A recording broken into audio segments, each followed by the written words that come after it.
It's time for the VIC Video News Crime Watch for the week ending December 9th, 2022.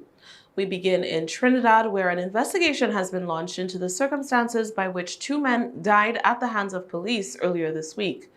Morvant residents Rivaldo White, 19, and Isaiah James, 20, were shot and killed by members of the Northeastern Division of the Trinidad and Tobago Police Service. Officers say they were conducting an anti-crime operation on Tuesday when around 11:40 a.m. they entered a home to conduct a search and reportedly encountered two men with firearms. White allegedly fired at the officers, who say they returned fire in accordance with the use of force policy. The police also chased after James, who they say was trying to jump out of a first-floor window when he shot at them, after which officers returned fire, hitting James a number of times. Both men were taken to the Port of Spain General Hospital, where they died while receiving medical care. Police reportedly recovered two firearms at the scene of the shooting, and the PCA says it has not received communication to the contrary from relatives of the deceased, despite residents' claims that the men were unarmed. So far for the year, there have been 51 officer-involved killings in Trinidad and Tobago. In Jamaica, a 17-year-old boy has been sentenced to almost 5 years in jail for stabbing a fellow student to death. Kamal Hall died on March 21st after he was stabbed in the neck at the William Knibb Memorial High School. A goalkeeper for the school's football team, Hall and the accused got into a fight on the school compound over a piece of jewelry known as a guard ring when his schoolmate stabbed him with a knife. The accused pleaded guilty to manslaughter when he appeared before the Trelawney Circuit Court on November 7th, and on Monday, Justice Andrea Thomas of the St. James Circuit Court handed down a sentence of 4 years and 10 months.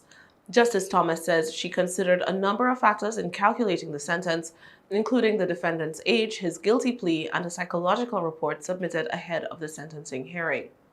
Hall's mother, Natasha Roach, and other family members said they were disappointed with the sentence handed down, saying it was not long enough. Roach told local reporters that the prison term ordered does not compensate for the action of ending someone's life. A father in the BVI is facing charges following an altercation with his daughter earlier this week. Local press outlet BVI News reports that police were called to the home where they found the father and the daughter in a physical altercation. The age of the daughter was not reported, however, she is said to have received injuries to her head and face that warranted medical attention. Sources told the news outlet one of the daughter's eyes was swollen shut following the assault. Reports thus far indicate that the man used unnamed household objects to beat his child, but have not disclosed whether the daughter was also armed or whether the father was also injured in the process. Preliminary inquiries link the start of the fight to the father's belief that his daughter was disrespectful and his anger over her refusal to follow instructions. It is currently unclear the specific charges against the man. In Grenada, an elderly woman is coping with the shock and the trauma of being robbed after two masked men broke into her home and made off with cash and jewelry.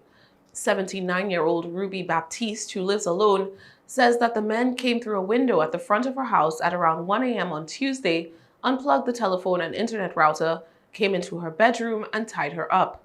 Then the men stripped her of the chain, bracelets, and rings she was wearing. Baptiste said she begged the bandits not to take her wedding ring, which was the only thing she had left with which to remember her deceased husband. The widow says she was grateful that one of the men decided to return the wedding ring to her. However, her pleas for them to free her were not met with the same response. The men instead stopped her mouth with a piece of cloth. All told, the men reportedly made off with over 3,000 EC dollars worth of jewelry, plus some cash that she had in the house. After ransacking the house in search of more valuables, the men left around 4 a.m. At the end of the woman's 3-hour ordeal, she says the robbers untied one of her hands before they left, and thus she was able to free herself and seek help from a neighbor. Grenadian police are still investigating the incident. No suspects have been apprehended as of press time.